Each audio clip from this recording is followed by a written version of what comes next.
Hello বন্ধুরা, কেমন আছেন সবাই? আশা করছি ভালোই আছেন। তো অনেক দিন পরে আমি আপনাদের মাঝে আবারও হাজির হয়েছি খুবই অল্প সময়ের একটি মজাদার রেসিপি নিয়ে।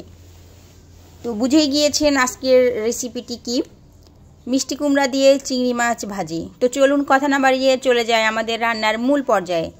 তো এই রান্নাটি করার জন্য আমি আগে থেকে কড়াই তেল গরম করে আমার প্রয়োজন মতো চিংড়ি মাছ নিয়ে আমি সেগুলোই ভেজে নেব। চিংড়ি মাছ আমি খুব হালকা করে ভাজবো, বেশি ভেজে নিব না। এবং চিংড়ি মাছ ভাজা হয়ে গেলে এখন আমি চিংড়ি মাছগুলো উঠিয়ে রাখবো। উঠিয়ে রাখার পরে যে চিংড়ি মাছগুলি থাকবে সেই একই তেলে আমি মিষ্টি কুমড়া দিয়ে দেবো। আমি আর অতিরিক্ত তেল দেবো না, যে তেল ছিল সেখানে আমি পেঁয়াজ দিয়ে দিব। পেঁয়াজ কুচি দিয়ে পেঁয়াজ কুচি হালকা ভেজে নিব। দেখতে পাচ্ছেন পেঁয়াজ কুচি দিয়ে দিয়েছি। পেঁয়াজ কুচি দিয়ে এখন পেঁয়াজ কুচি আমি হালকা করে ভেজে নিব। এবং পেঁয়াজ কুচি ভাজা হয়ে গেলে তারপর আমি মিষ্টি কুমড়া দিয়ে দিব।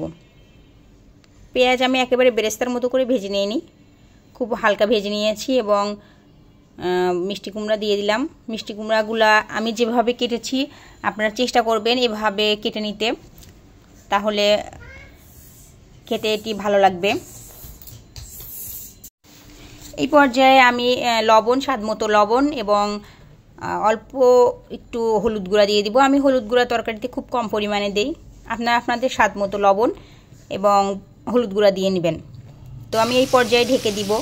চুলার আঁচ কমিয়ে আমি এই ভাজিটি করে নিব এবং মাঝে মাঝে ঢাকনি উঠিয়ে আমি নেড়ে চেড়ে নিব যেন নিচে লেগে না যায়। ঢাকনি উঠিয়ে নেড়ে চেড়ে আপনারাও নেবেন মাঝে মাঝে, তা না হলে নিচে লেগে যাবে। নিচে লেগে গেলে খেতে ভালো লাগবে না।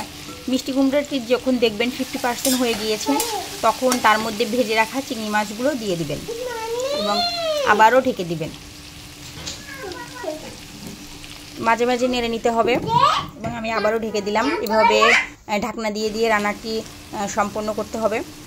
এবং এই পর্যায়ে আমি কাঁচামরিচ দিয়ে দিলাম।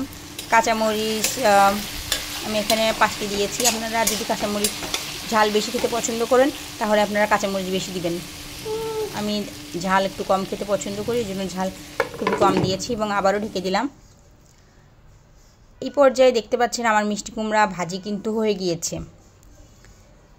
মিষ্টি কুমড়াটা কিন্তু পুরোটা ভেঙে দিবেন না, আস্তে আস্তে রাখবেন, তাহলে খেতে বেশি ভালো লাগবে। তো কেমন লাগলো আমার আজকের এই সহজ ধামাকাদার রেসিপিটি? আমার আজকের রেসিপি যদি আপনাদের ভালো লেগে থাকে তাহলে অবশ্যই আমার চ্যানেলটি সাবস্ক্রাইব করবেন এবং আমার এই ভিডিও ভালো লেগে থাকলে আমাকে একটি লাইক দিবেন এবং ভিডিওটি শেয়ার করে দিবেন যেন সবাই দেখতে পায়। তো আজকে এই পর্যন্ত, ভালো থাকবেন। Thanks for watching my channel. Bye bye.